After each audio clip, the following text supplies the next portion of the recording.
Have you ever questioned everything you ever learned until now? You are not alone.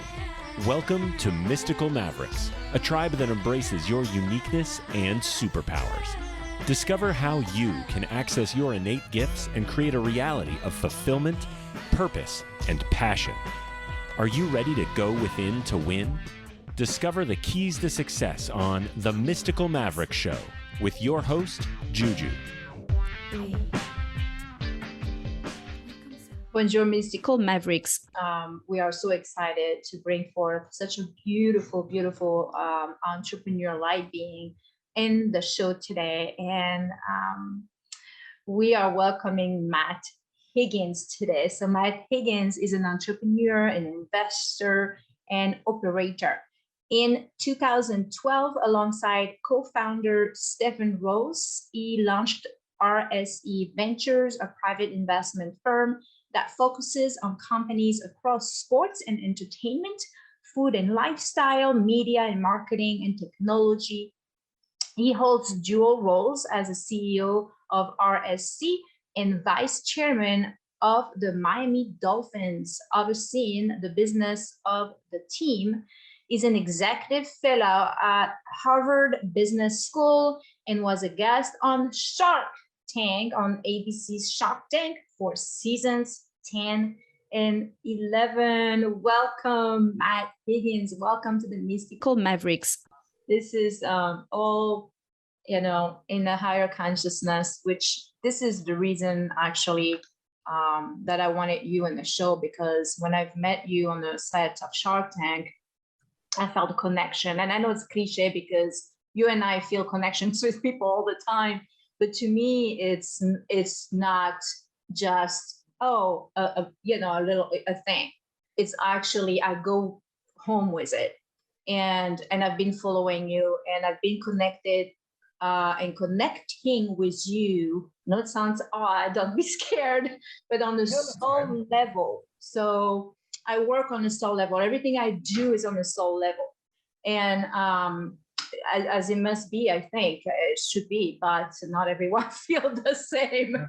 But with you, it's like, before even I knew about your story, it was like, wait a minute, wow, let me let me sink that in. Let me, take a sound bath in this, because I even told Iraq, I'm like, this is crazy, because we have very similar experiences in our lives growing up in Wynot. I was like, oh my gosh, I need this incredible being to be in the show and to share.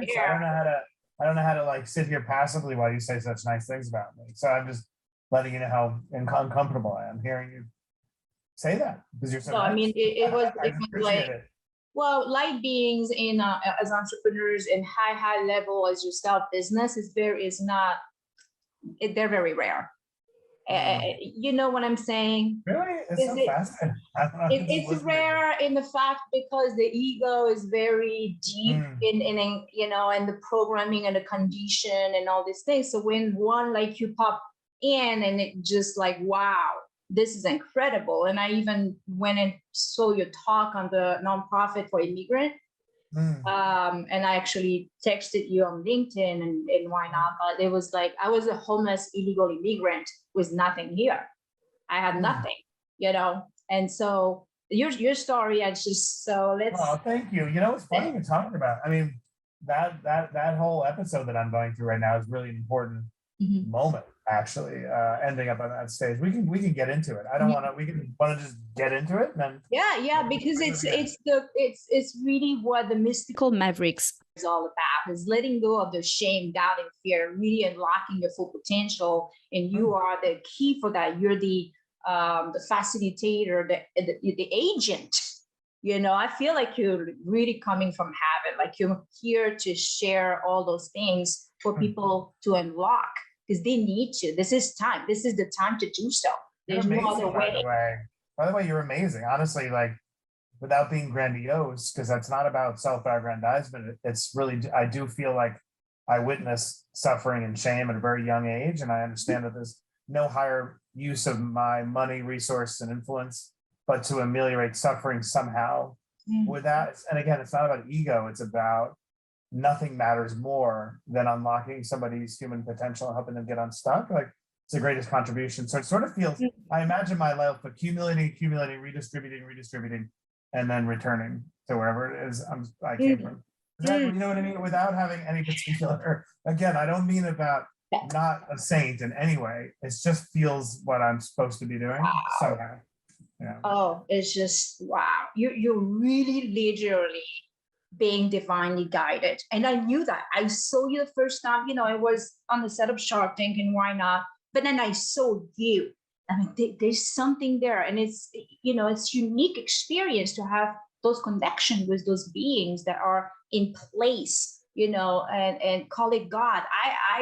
I call it God. You know what I'm saying? It's like, I don't mind talking about God or faith, or it's what it is. And that's what we need to help people understand those wisdom, keys. So I'm going to ring my bell. If you like to kind of take a few deep breaths, 1, 2, 3 deep breath, and just the way you are. It's so pure, it's so magical, it's so beautiful, just the way you are in this integration of your body, mind, and spirit. And you are here now, you are unity.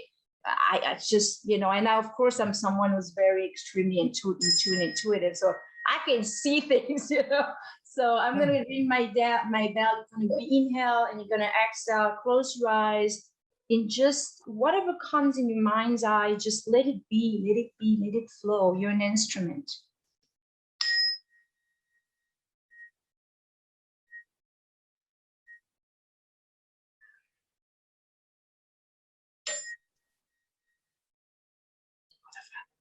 That is commended. To receive express 360-degree healing. Despite the time as we call it now. It is done, it is done, it is done, so it is.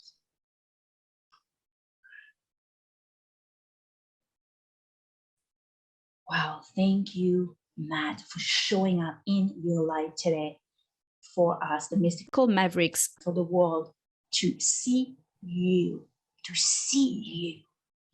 So how did it all begin? Most popular show on Shark Tank.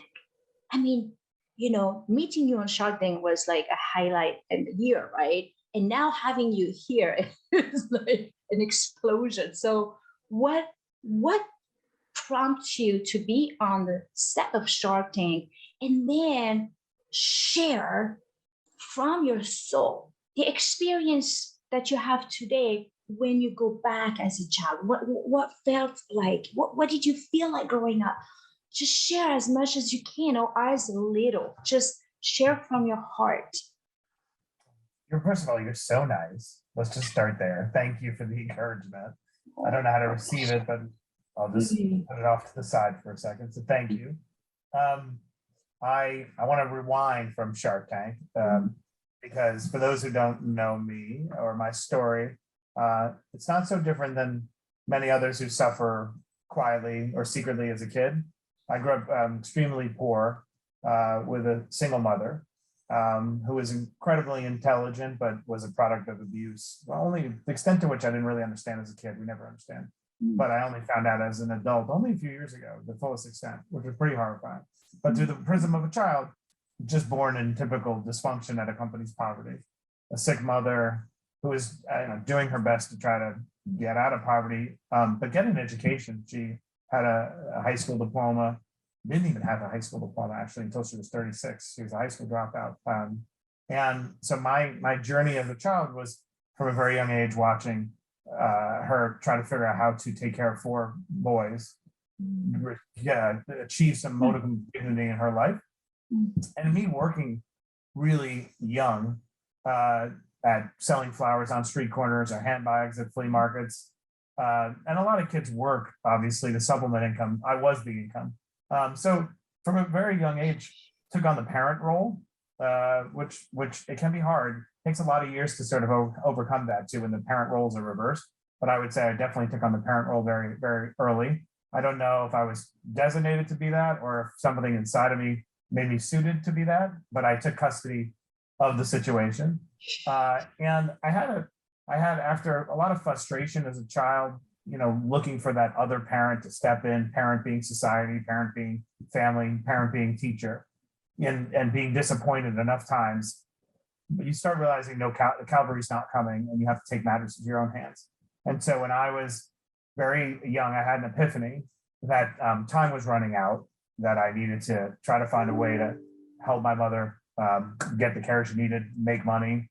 At the same time, I wanted to ensure that I, made the most out of my life, and I knew that I needed to accelerate the progression. And I don't know where all this came from, but I had an epiphany when I was probably 13 years old. There's a loophole back then that if you dropped out of high school but did well enough on your GED, high school diploma, you could get into college at 16 years old, well in advance of your class actually graduating. And the reason why that mattered is I was making $3.75 an hour at McDonald's. My job was to scrape gum from the underneath of the tables in the party room, and lots of wonderfully demeaning jobs, which was actually in the end taught me a ton about life. Another podcast probably, so that was my epiphany, right? And it's probably the most important serious segment of my life because it set in motion the rest of my career. But I had an epiphany if I could do that, but in order to do that, I had to overcome conventional wisdom. I had to overcome everybody saying that's crazy. If you drop out of high school, you'll never shed the stigma of being a high school dropout. And but yet what I realized back then is no one ever has the full context of your life because we carry so much shame, we conceal it. And so the inputs you're getting from people that you consult are distorted by their lack of transparency, by your lack of transparency, their lack of visibility. That was a very long, convoluted sentence, but it makes sense. So as a result, if you are not self-aware of what you're concealing, you realize, you're reacting to distorted inputs. And so my guidance counselor didn't know I was wearing, Jordache jeans back at the time. I'm dating myself, but I was trying to look like a kid who was prosperous. But in the end, I'm dying at home, sleeping on a dirty mattress, just everything falling apart. I make the decision that I said, this is the second point. It was the beginning of my burn the boats philosophy, where I said, I'm never going to have the courage to go with this radical decision unless I have no choice. So why don't I create a self-fulfilling prophecy? I will get left back over and over again. I will sit in the back of this homeroom and rot for 2 years of purgatory so that by the time I graduate and I have to make the choice, I have no credits. And it's like, I'm irredeemable, except for typing. I took one practical thing from school, which is learn how to type. I type 100 words a minute now because of that. Everything else I failed. So that was the beginning of my burn the boat scenario. And then I make the decision, and I'll sort of skip a little bit, of the last day of school, but it was really it's one thing to theorize about a radical decision, it's another thing to execute. But I did execute. I dropped out of high school, and then I had to walk the gauntlet of ridicule. But I returned to my high school prom at the end of my first year of college as president of the debate team. And I remember showing up. I had transcended from a kid worthy of shame and pity to somebody worthy of admiration. I remember seeing my teachers and my guidance counselor, and the look had changed. Not that I was playing for the look. I never play for the look, but it's interesting to see that look. That's interesting. With one chess move, I've switched the board around. And so why does that all matter? Well, how does that lead to Shark Tank? It's because so much of my life and my philosophy, my principles can be distilled down to that moment. Number one, when you need to ameliorate someone's suffering, it calls for radical decision-making and bold action, right? I knew my mother was in jeopardy. Also, I didn't like my life, and I figured there is no cavalry. And I do believe it's in the Bible and other ways. Lord helps those who help themselves, right? Like I had an obligation to be the catalyst of my own redemption. That was, 2 and 3. The fact that when you conceal your shame, no one has context. You're actually depriving yourself of a world of feedback. Once you shed that shame, everyone can see you perfectly as you are, and the feedback is actually valid. And so I made that radical move, and then I'm going to skip like 40 years of development. I end up on the set of Shark Tank where we meet at age Unbelievable. 42. I could fill in the pieces in the rest of this interview, but that's just the genesis. The unfortunate part, this is the how it ends in that chapter of my life. That because I dropped out at 16, started college so early, I had a tremendous career moves at a very early age, to the point that by the time I was 20, I was working for a newspaper, won multiple journalism awards, was nominated for a Pulitzer, or put in for a Pulitzer. It's not really anybody to be nominated, but Carl Bernstein was an owner of the newspaper and wrote a nice letter for me. I had all these extraordinary things happen very early. So by the time I was 26 years old, just a decade later, I went from working overnight at a deli and scraping gum at McDonald's, to the press secretary to the mayor of New York, the youngest person who had ever done that, because I was on a mission to get myself out of poverty, achieve escape velocity, and take care of her before she succumbed. And she died the morning of my first day on the job. So it was like, I don't know what I still do. That lesson is still raw to me. I'm not really sure what the moral of that story, if I'm being honest, because for me, it felt like utter failure. Like I had come so close and then she had sort of passed away. But in retrospect, now that I'm the parent, I know that the true parent-child relationship is all you want is for your child to be happy and self-actualized. And so knowing that that's how life worked out for me, I'm at peace knowing my mother would have been okay, like knowing, oh, that's all in a non-crisis state when everything is typical. That's how she would have seen life. And so I look back and say, even though it's so tragic, she would be happy because everything has worked out great. So, oh man. So Juju, so heavy. This is very heavy. I feel like we're doing so much for sharing. This is heavy. No, it is heavy but necessary. Heavy but necessary. Because I like heavy. I like heavy. I like heavy. You know why? Because when it's heavy, there is a light that goes through it, that comes and shine through that. You know, those are upgrades as you early age. Because let's face it, you are an old soul. You came in here on this rock as an old soul to transform life. That's your destiny. That's what you're made to do. That's what you're wired to do. So you were giving, in a sense, upgrades very early age. So by the time in your 20s, you were calibrated for success because you have so much more to do. So it had to happen on the soul level very early, which, by the way, you yourself made your own contract. You know, you come here, you have those contracts. You don't remember in the physical, but you have those soul contracts. And less alone, we don't die. And I'm trying to just bring into perspective because this condition that we were brought up to believe that there's life and death, that is not real, right? It's just an illusion or delusion of the mind. So those transition into spirit, see, it's always here, and she's always here. And that's my way, my contribution to you today in this moment in time. I love that. I believe that. I love reading Buddhism. I probably read the same book over and over again, Buddhism, plain and simple, because I like to reconnect with it. But I love that when you distill down a book and you say, what is the book? Is the book the words on the page? Is the book the paper from which the tree came? Is the book the author that wrote the book? What is the book? And if you trace the book all the way back to the book, you can't find the beginning of a book nor the end of it. And humans are the same, right? We cannot find the beginning and end. So I love that general thought. Also relieves you of the stress of beginning and end and finishing, starting. Where am I going? Where did I come from? Because it never ends. It never began. You know, never really going there. But I love to meditate on that. Yeah. I'm glad. Thank you so much for sharing this piece, this intensity. Very powerful. So you talk about this, I hear you talking about decision a lot, obviously. Do you feel like your intuition played a role in those important decision making as a skill in life, in business? And can you share a little bit about an experience that you had when you had this encounter with your own intuition, self-awareness, right? Yeah, I think, well, first of all, I'm actually working on a book and I talk a ton about intuition and how we are sort of counseled or directed to seek wisdom on the shelves of bookstores or on the internet or from mom and dad. And yet we're not given the tools to cultivate our own intuition and self-awareness, where most of my success, in fact, I would attribute the genesis of all success to pattern recognition. Pattern recognition is a fancy word for intuition. Intuition is a word for combination of what's in your soul and what you experience being synthesized by sitting in the stream of data, right? And so I feel a ton of gratitude. Everyone's like, what's your hobby? And I'm like, well, it's a little convoluted and abstract.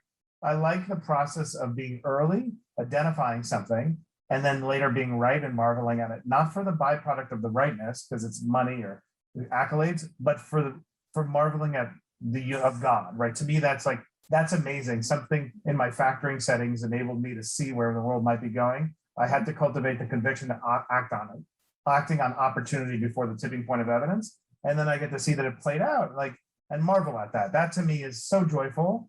That's kind of what keeps me going every day. Yeah, oh, I want to do that again. I want to see it a little bit early because it brings me closer to the universe and in a spiritual way.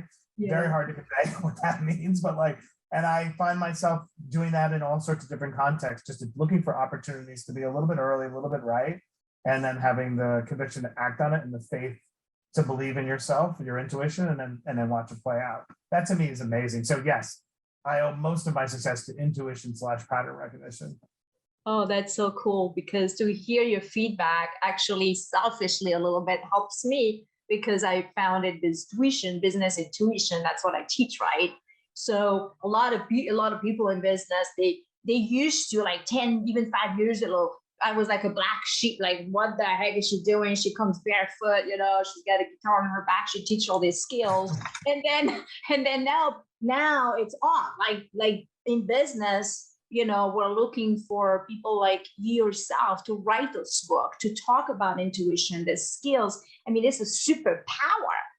Yeah, I think people, what I found in the office environment is like, it's actually very uncomfortable to believe that success might be guided by intuition, because it's like, well, where do I find it? How do I reduce it? Intuition doesn't exist on a sell sheet. I talk in my book about how the best decisions in life are really gut sandwiches.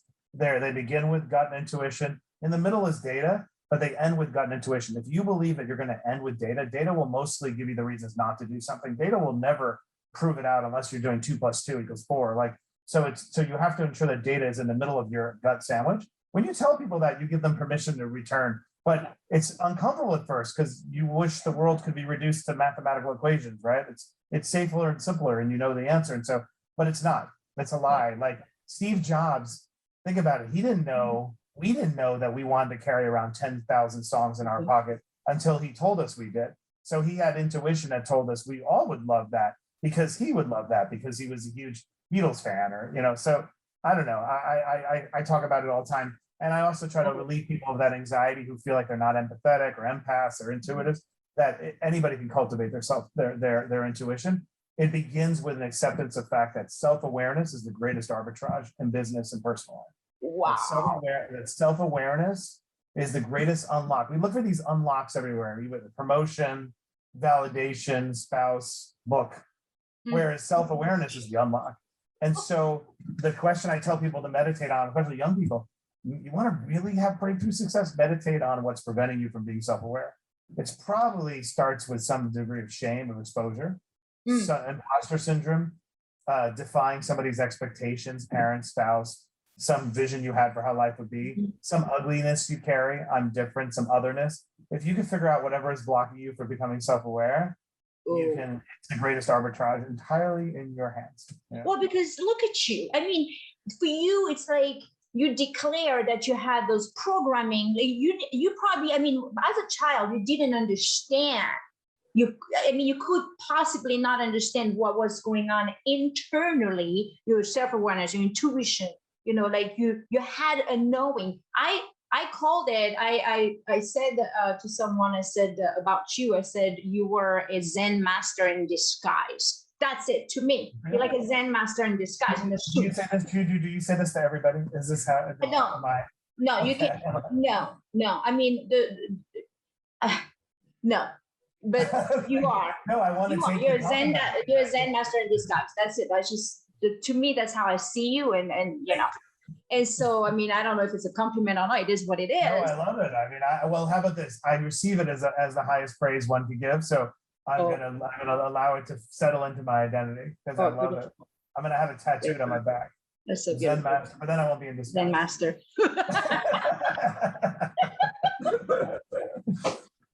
So you were actually just speaking about data. So one thing that I kind of, my keynotes are about infobesity. I actually got the name infobesity and put it out there. I'm actually writing a book on infobesity.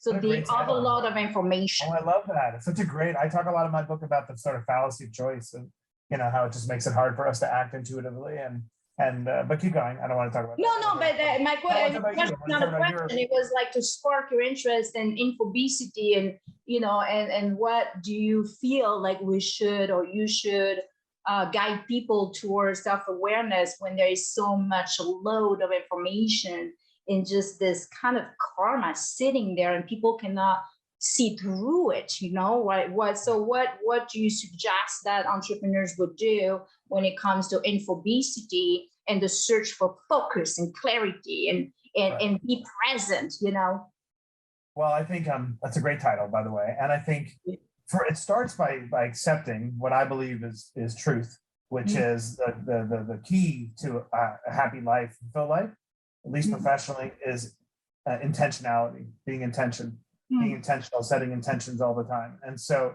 that information overload actually gets in the way of setting the intention. If you have set the intention, you're gonna be laser focused on getting what you need, information and input otherwise, to just execute that intention. When you actually don't set the intention, you allow yourself to actually take so much information in because you're really just feeling around the dark to try to set the intention. I think if you really set the intention, you'll resist information overload because it gets in the way of execution. So I always say, like, what am I trying to do here?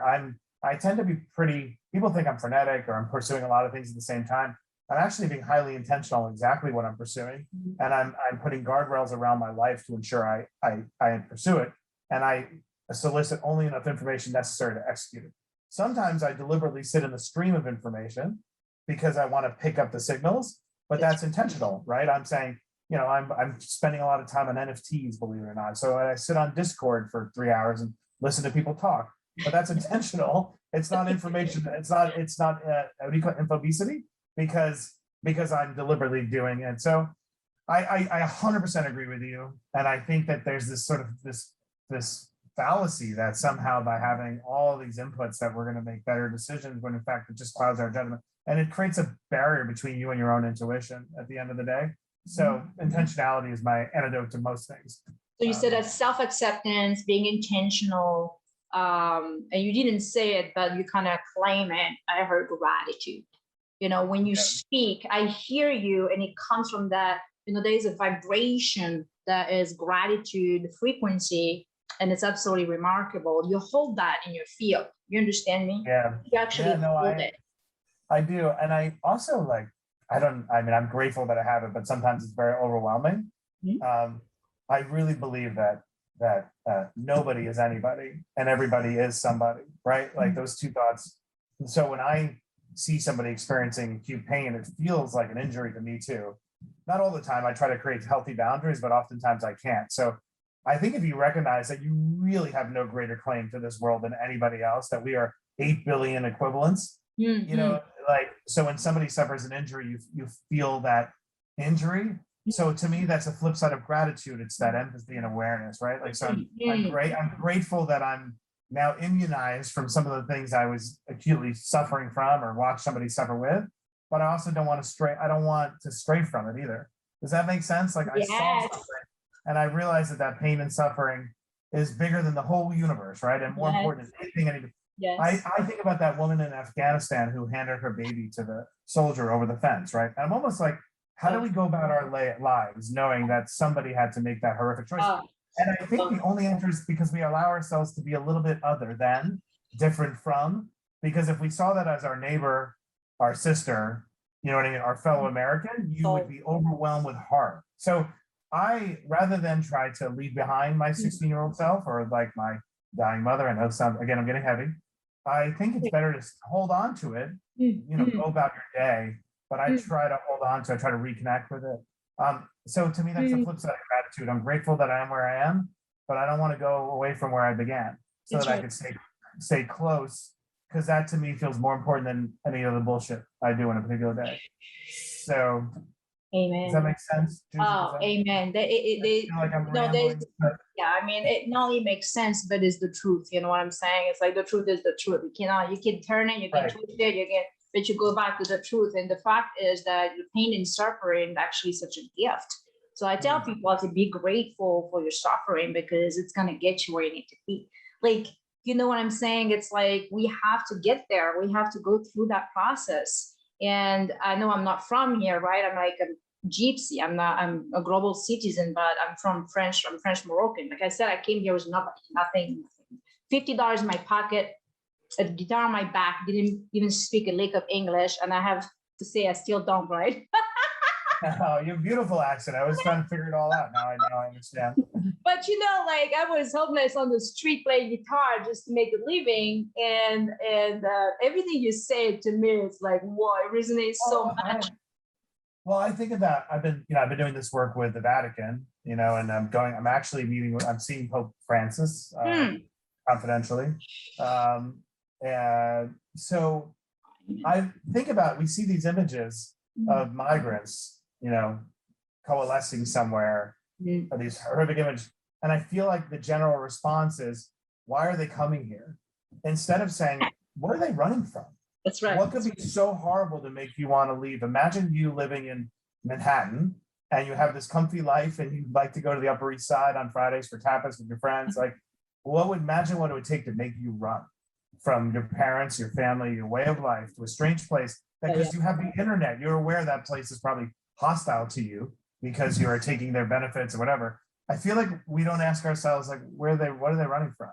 And we would do that to, our family. We would feel that way. So I think it's strange that we have social media that's connecting us to imagery and to Instagram and to messaging, but it hasn't connected us empathetically to see everyone else as one of the same. You know what I'm saying? So I see those things. That's why I got involved with what I'm doing and what I went to talk about it. It's like, to me, setting aside whatever religion you belong to, the Catholic Church is on the front lines in all these incredible places, dealing with issues that I supposedly care about, because I talk about, but I'm not out there doing that. And so I feel an obligation. Well, if I can help raise the money, redirect the energy, at least I'm sort of living to my intention, right? Which is to do something about it. That's why I took the stage, and talking about that effort. But I know lately I've just been thinking about those images all the time, and that mom with the baby in Afghanistan. Oh. Can you what my children are my everything, right? So I can't even imagine what it takes to make that choice. So that's why I'm passionate about the work that I'm doing. So beautiful. Your work has got many branches and trees, but it feeds so many people. I mean, it's just like, we need to clone you, We need to clone you. You gotta clone me, but you gotta, edit out any of it. Edit it. Make a more perfect version. Oh, you're such a beautiful soul. So what about for entrepreneur purposes, like 3 to 5 tips, let's say, that come through to you, that resonate with you, as far as, you have those entrepreneurs who are seeking investors, or, want maybe a shark to invest, or they just, seeking investment. What's the tip that you have? Like, what do they start doing? Like, what do they have to do? I'll channel the advice as if it was somebody who was coming on the show. Yes. I think it's the easiest, prism to do it through, because that's earlier stage investing and whatnot. I think number one, everyone has limited time, including a shark. They've also set their intention about whatever their objectives are, become trillionaires, world domination, whatever it is, no judgment, right? Like, so when you walk on the show, you're competing with their intention. Start there. Know that they are looking principally to be opportunistic. It's not philanthropy, or else it'd be called philanthropy tank. It's called Shark Tank, right? So my point is, know that you're not trying to enlist someone on a rescue mission. Come help save my business. If only I had you. You want to paint a picture that things are going great. This is where I'm going. I need one thing to get me even bigger, and you could supply that, right?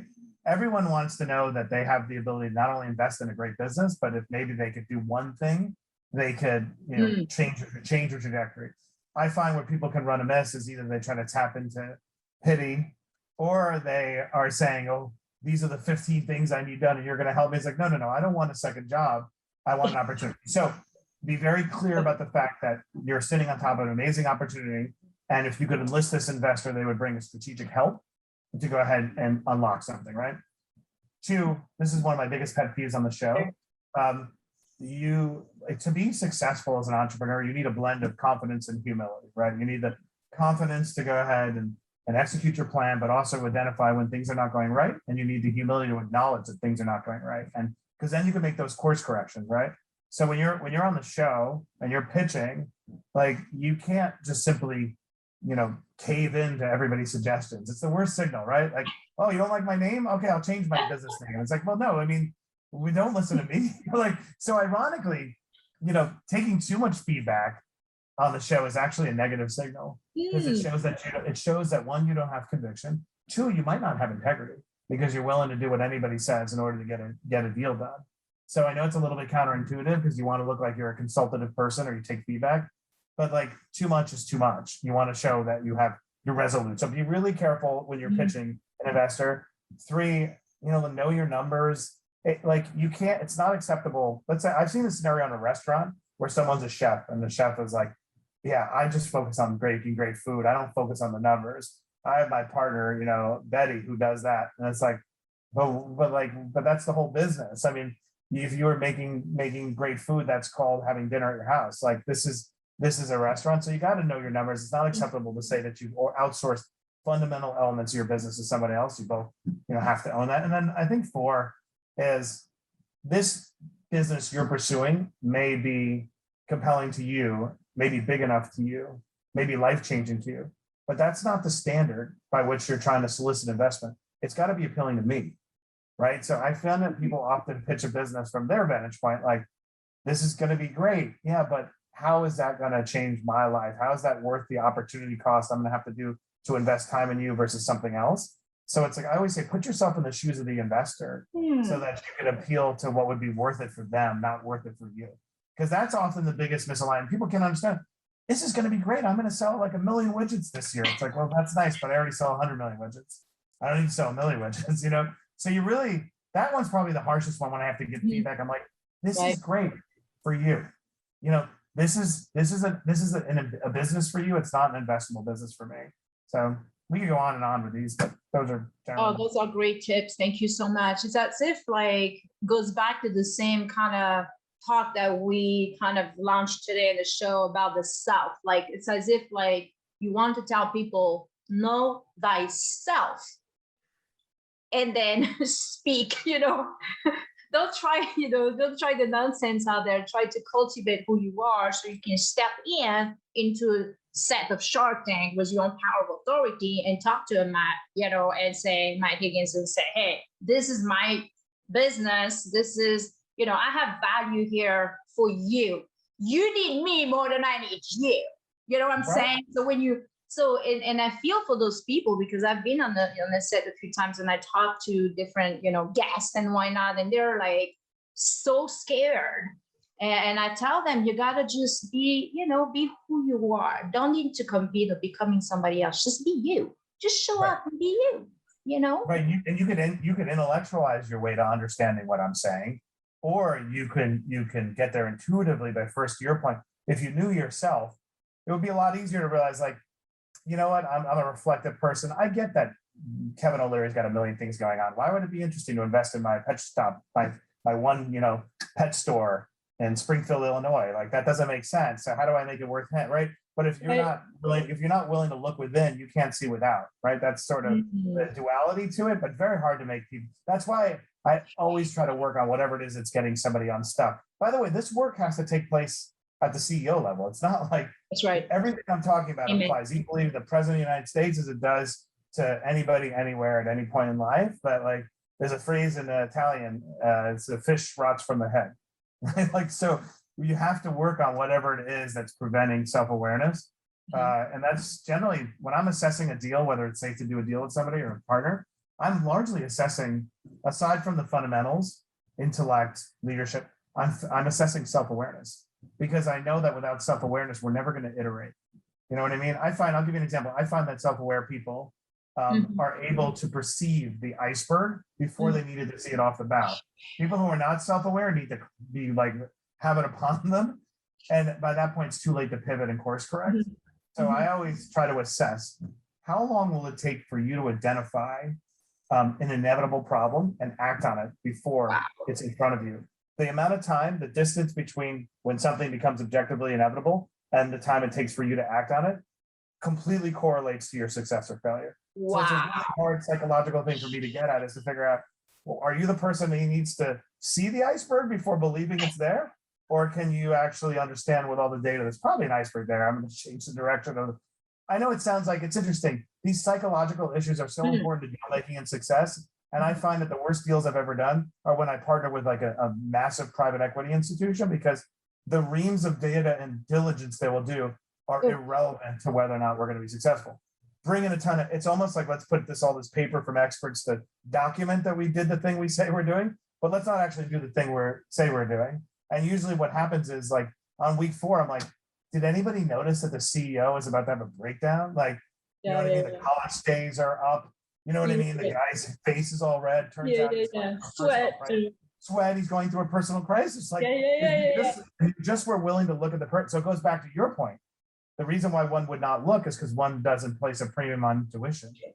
That's right. Or how important it is for the well-constructed self to be successful. You think it's about the data. So I think it's very corrupting, and investing in business is sort of that overemphasis on it. And but it's also my opportunity, because I think I generally take advantage of that. People ask me, well, how'd you know to do this, or how'd you know to do that? I was like, well, it's because I was looking in the right place. You know, not that I screw up many, many things, but the difference is I agonize over them and I think about them so that I can learn from them, you know. And There's intuition. Yeah. Yeah, and I really don't construct my ego on whether anybody knows that I did this. Like, that gets in the way too, the need for ego validation. So I think I'm perfectly comfortable looking at, like, oh, I really messed that up. Like, cannot believe I made that decision. And oftentimes when I make the worst decision, it's because there was some emotional trauma that was blocking the signals, you know, that was messing, conventionally, colloquially speaking, messing my head up.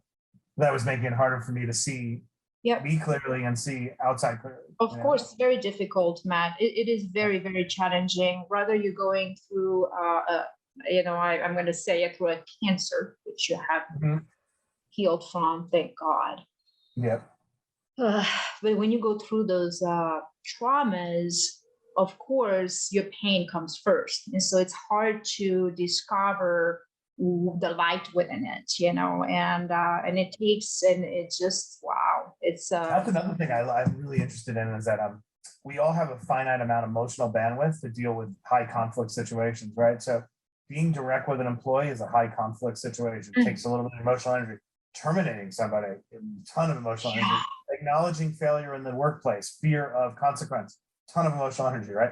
When you are going through something personal and you're concealing that personal, most of your emotional energy is now being redirected. You're going to do everything you can to avoid expending in the workplace, and you actually don't get the best out of leaders. So if your professional environment doesn't give enough safe space for people to acknowledge whatever their personal trauma is, you're actually being denied the benefit of a full view of the situation, because now they're suppressing, they're concealing, as opposed to having permission. I always think about divorce all the time. Divorce is one of the most traumatic things that anybody can go through in their entire life, and it does not exist in the workplace. It's not considered a thing. You know, I'm having gone through myself, I'm like, I needed way more care and handling than I did when I had cancer. Cancer got everybody's attention. Divorce got everybody to look away. You know, and so I'm actually fascinated by that thought that we need to create a professional environment. We've done this more. This is a good post-COVID outcome, and the world is moving in a direction too, where all this focus on mental health does enable people to be more honest about what they're contending with. But let's go back 5 years ago, that was not the case. And as a result, when you're a manager and you're in charge of people, you're just making decisions that are suboptimal because you can't acknowledge what you're going through, right? Whereas if you're a leader and you are going through divorce, so you're about to lose your entire identity, potentially, you know, you're arranged with your own children, financially, things are going to change. You're going to feel probably like a failure. You need support, and yet it doesn't occupy a place. And that's just one of many things that we all go through as people that don't really have a place in the workforce. So anyway, think about that. I know we're going on a tangent, but I think about that topic a lot. It's cool because it brings me to that point. It just popped up. Google have now their employee to meditate. I'm getting somewhere here. And so Google, the executive of Google, is now telling people, hey, this is what you're going to have a space to do, work on yourself. And then we're going to allow you to learn about meditation. And so brings me to this point, the sponsor, my friend, and where I collaborate on business, there are BrainTap technology. So the founder of BrainTap is the sponsor for this show, right? And I have it right here. So this is BrainTap. And BrainTap technology, now it's in Google. How cool is that? So this amazing gadget here, let's call it, a gadget, it's just like a headset. What happens is the technology where it actually gets light to light up the brain.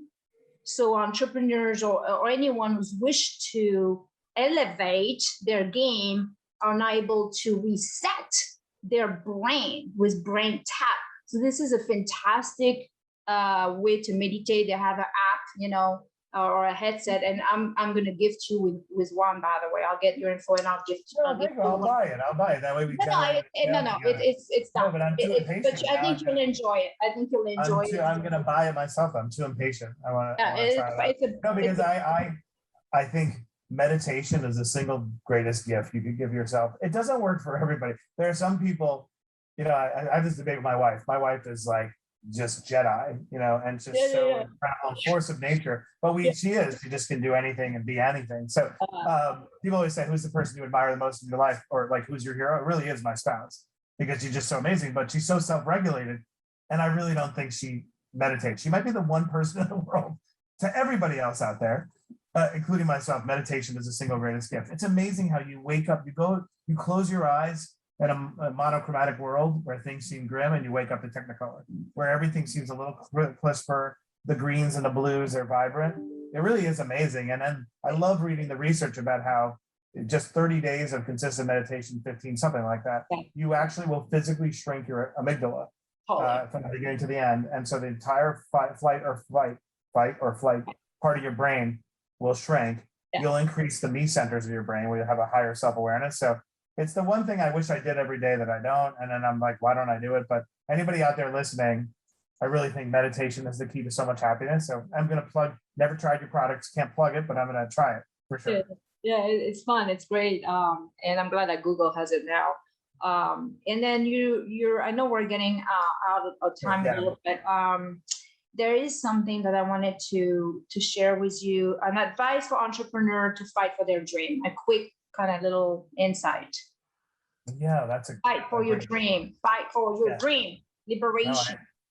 No, I love that. I mean, I think I always imagine future Matt at the end of achieving an outcome.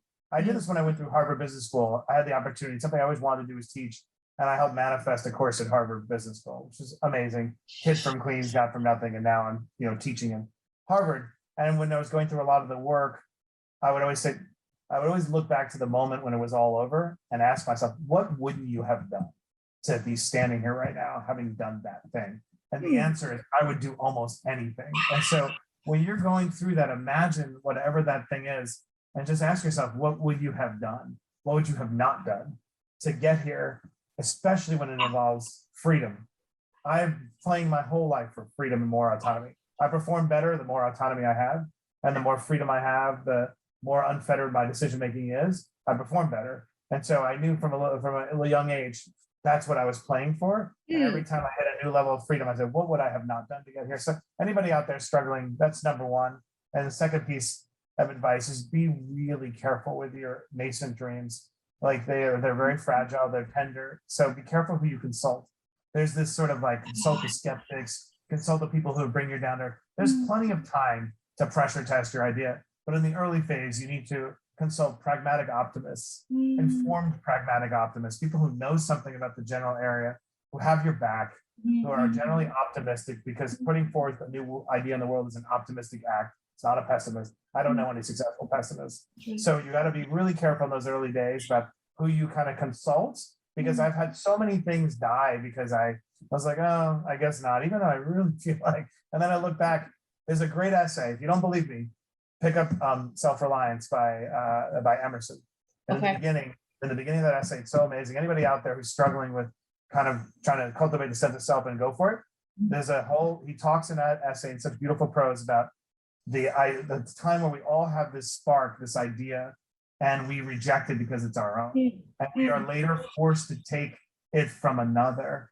he does it in a very 18th century way. That's more beautiful. But he talks about the indignity of being forced to accept your own idea spoon-fed from somebody else. And we've all experienced, like, I had that idea, you know. So I would say that anybody, be careful with your fragile ideas and do not reject your insights because they are your own instead of coming from somebody else in respect. And then at the same time, ask yourself, what would you have not done to achieve that goal? And that's how, you know, I got here.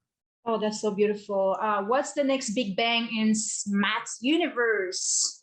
The next big bang. That's a good point. That is how I look at it. I ask myself, there's a concept in land use called zoning called what's highest and best use. You always want to take a piece of land, and as the world evolves, you want to make sure it's deployed for its highest and best use of the moment. So I say, what's the highest and best use of me now of the moment? It's the work I'm doing, you know, with the Vatican as part of this Global Solidarity Fund. The purpose was to bring together people of all faiths and religions. I'm a very bad lapsed Catholic, you know, so, but that's not the point. The point is we need to bring humanity together, you know, under one big giant tent to work together to ease suffering, especially for migrants and especially for women and children. And so it's inspired by Pope Francis, who said famously, who am I to judge?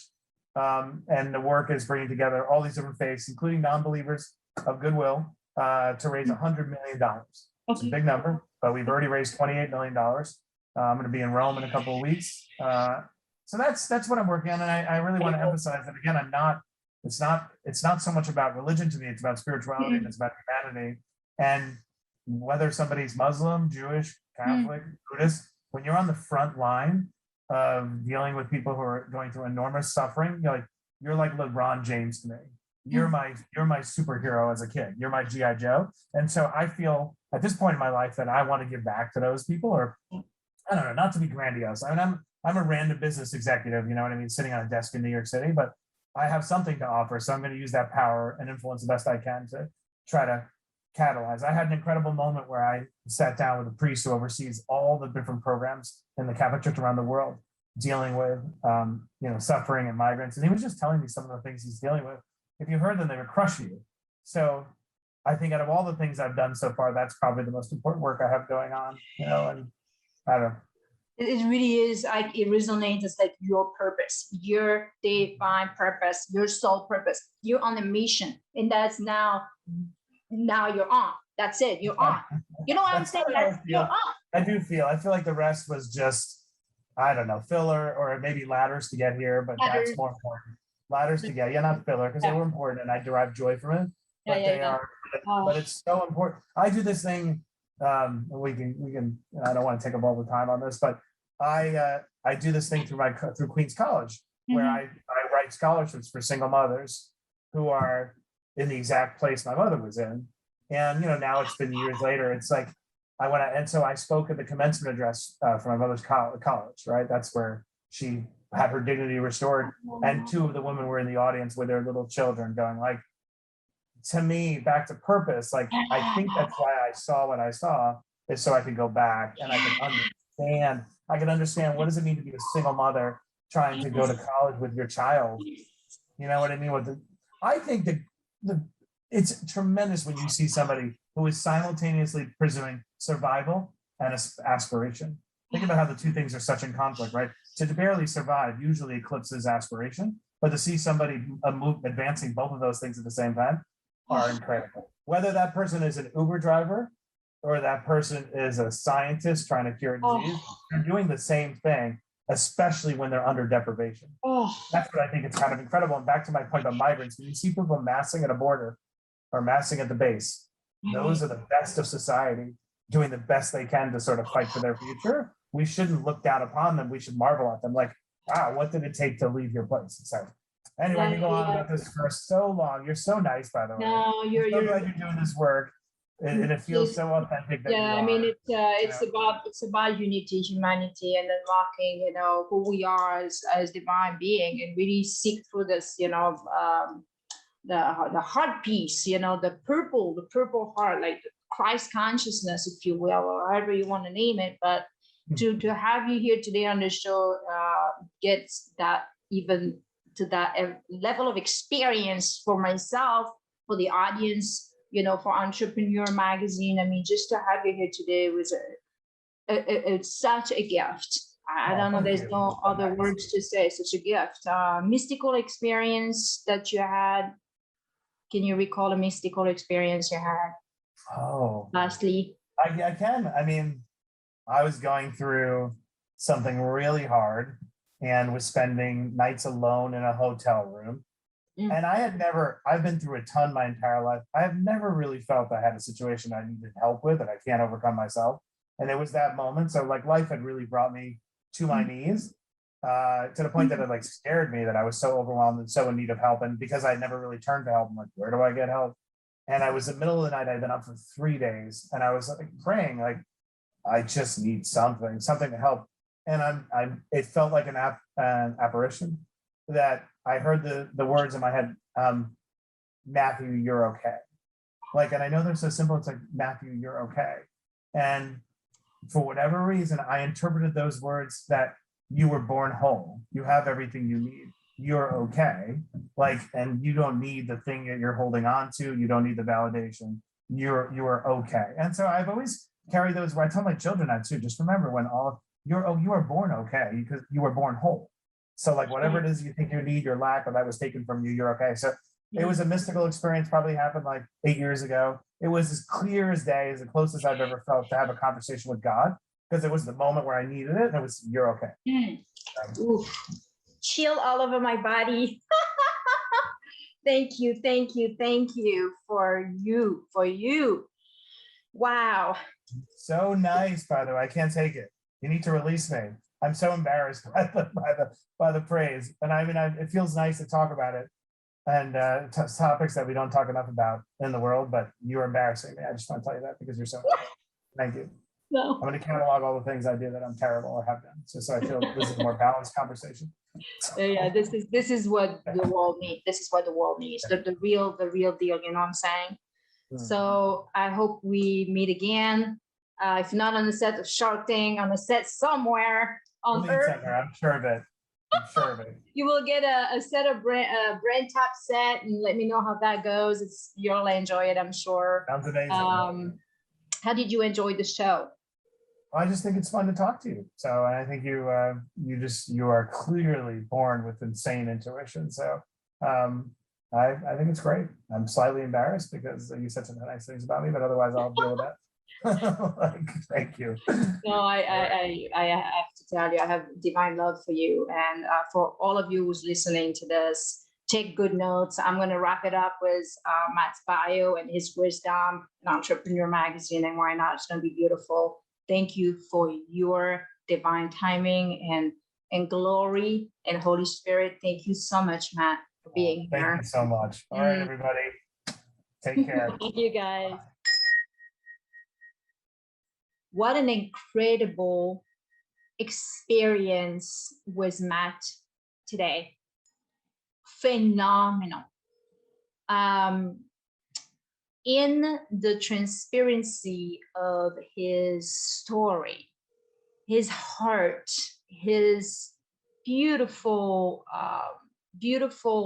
way that he speaks about his childhood traumas and how he overcame those deep place of suffering, and now sharing to us, to the mystical mavericks, entrepreneurs all over the world, how can you can too access your spiritual powers, your soul purpose.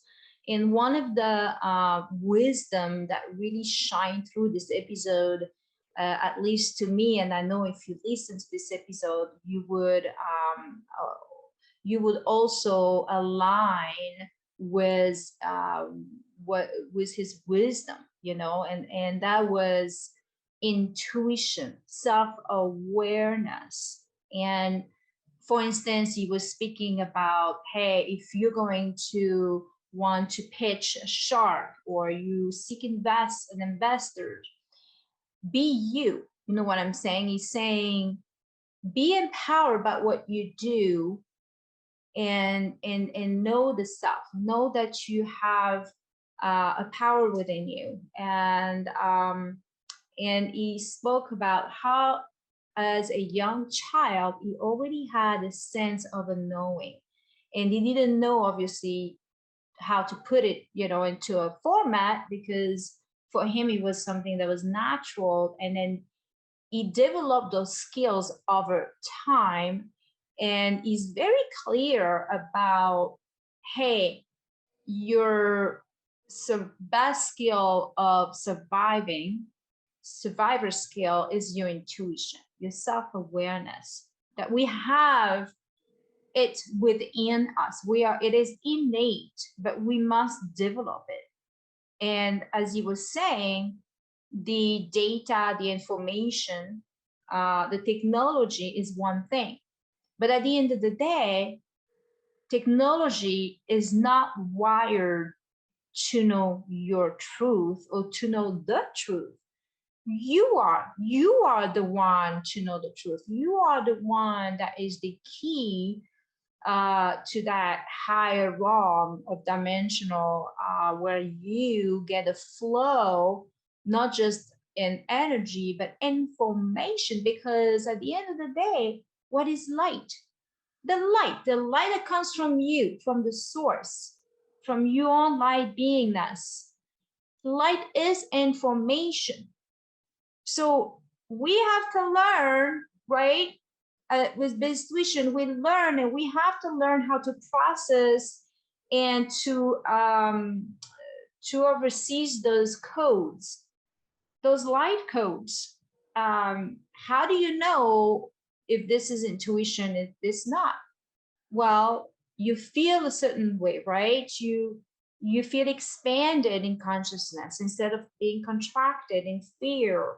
And he was very clear about his upgrades, and each one of us, who are seeking, really the work, so close, that on a soul level, that it was so clear about, hey, be grateful for the struggle, because the struggle allows you to go through those upgrades. And at the time of those moments of pain and suffering, you might not realize yet that this is actually giving not just to you, but for you. And eventually, it's not even for you that you're going through whatever the situation is that you're going through. It's for someone else, because at the end of the day, our purpose is to help someone else. So Matt's mission today, if you hear the show, is speaking about meeting with Saint Francis the Pope, and he's on the mission to declare humanity, liberation, unity, global union, independence, liberation from the mindset poverty that he went through growing up, and all sort of things. And so what really came out of this interview was very obvious. The beautiful colors was that within you, you not only hold the keys to your success, right? And yet you might read the books, you might go to business schools, and all those is not good. But until you really face your shadow, you really face even your demons, right? We all have demons sometimes, but at least you're really willing to go through those trenches in the mind. Only then you can liberate the mind. But first we gotta go through the self to the self. So what a beautiful sharing today. And I'm so grateful for you that that are supporting the show, are supporting our consciousness in expansion, in our human evolution, revolution. And this is really the time today that each one of us have to wake up to the fact that we are the key to our own gifts, and that we are born holy. We are born with the presence of light and divine love within. And our job, I believe, our purpose, our human purpose, is to return to that holy place within in Christ, in Christ consciousness, and to go back in, which is home. Feels to me like it's home, right? When you feel at peace, you feel at home. And so what is it going to take for you to realize that now it's your time? Now it's your time. And that you also have help. You have myself, you have a group, you have a tribe, you have all this magnificent being like Matt, ready to help, ready to support, to facilitate on your journey, on your higher path, which we all are on a higher path, different level of consciousness, but we are one soul family. And it's now time to see it for what it is, to go and get down to your dream, to your mission, to your passion. And I am so grateful for all of you. I send you lots of love, lots of light, and be well, my friends. Be well. Success is already within you. Namaste. Much love.